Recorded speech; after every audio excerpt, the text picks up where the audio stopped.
India aviation 2012 Begumpet airport లో ప్రారంభమైంది. కేంద్ర విమానయాన శాఖ మంత్రి అజిత్ సింగ్ ఈ 5 రోజుల పాటు జరిగే ఇంటర్నేషనల్ ఎగ్జిబిషన్ కమ్ కాన్ఫరెన్స్ ని ప్రారంభించారు. మొత్తం 22 ఎయిర్ క్రాఫ్ట్ లు ఇక్కడ డిస్ప్లేలో ఉంచడం జరిగింది. పౌర విమానయాన రంగంలో ప్రపంచవ్యాప్తంగా వస్తున్న మార్పులు, లేటెస్ట్ టెక్నాలజీ, తీసుకోవాల్సిన జాగ్రత్తలు వంటి విషయాలపై అవగాహన కల్పించడంతో పాటు పెట్టుబడులను ఆకర్షించేందుకు 2008లో బేగంపేటలో ఇండియా ఏవియేషన్ షోను ప్రారంభించారు. అప్పటి నుంచి ప్రతి 2 ఏళ్లకోసారి బేగంపేట ఎయిర్పోర్ట్ లో ఈ ఎగ్జిబిషన్ ను నిర్వహిస్తున్నారు. 3వసారి ఈ షోను ఇవాళ కేంద్ర విమానయాన మంత్రి అజిత్ సింగ్ ప్రారంభించారు.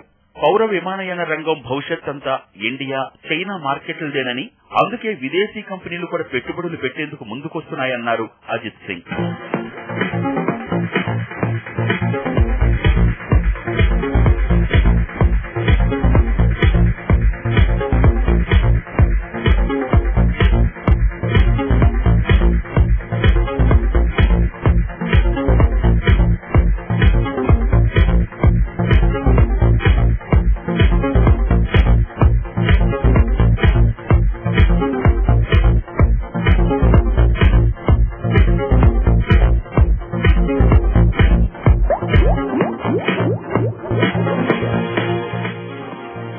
Also, if you look at the employment opportunities, they are greatest in the hospitality industry.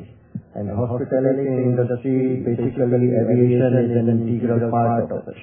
Without that, tourism and all that cannot continue.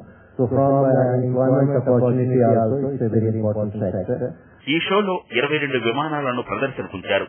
Bombardier, ఎంబ్రియార్, డెసాల్ట్, యూరోకాప్టర్లతో పాటు ఎయిర్ బస్ 318 ఏసీజే, సుకోయ్ సూపర్ జెట్ కూడా తొలిసారి ఇండియాలో ల్యాండ్ అయ్యాయి. ఇక ఈ ఎయిర్ షోకే స్పెషల్ అట్రాక్షన్ గా నిలిచింది Boeing 787, 8 dream liner, air ambulance లు కూడా ఈసారి జరుగుతున్న ఎయిర్ షోలో దర్శనమిస్తున్నాయి. ఈ ఎయిర్ షోలో సుమారు 8,000 మంది బిజినెస్ విజిటర్స్ పాల్గొంటున్నారు. ప్రైవేట్ జెట్స్ నుంచి ప్యాసింజర్ ఎయిర్ క్రాఫ్ట్స్ వరకు సివిల్ ఏవియేషన్ రంగంలో ఉన్న అన్ని రకాల ఎయిర్ క్రాఫ్ట్స్ ఇక్కడ ఎయిర్ షోలో మనకి కనువిందు చేస్తున్నాయి. ఈసారి జరుగుతున్న ఎయిర్ షోలో స్పెషల్ అట్రాక్షన్ గా నిలుస్తోంది బోయింగ్ కి చెందిన 787 డ్రీమ్ లైనర్.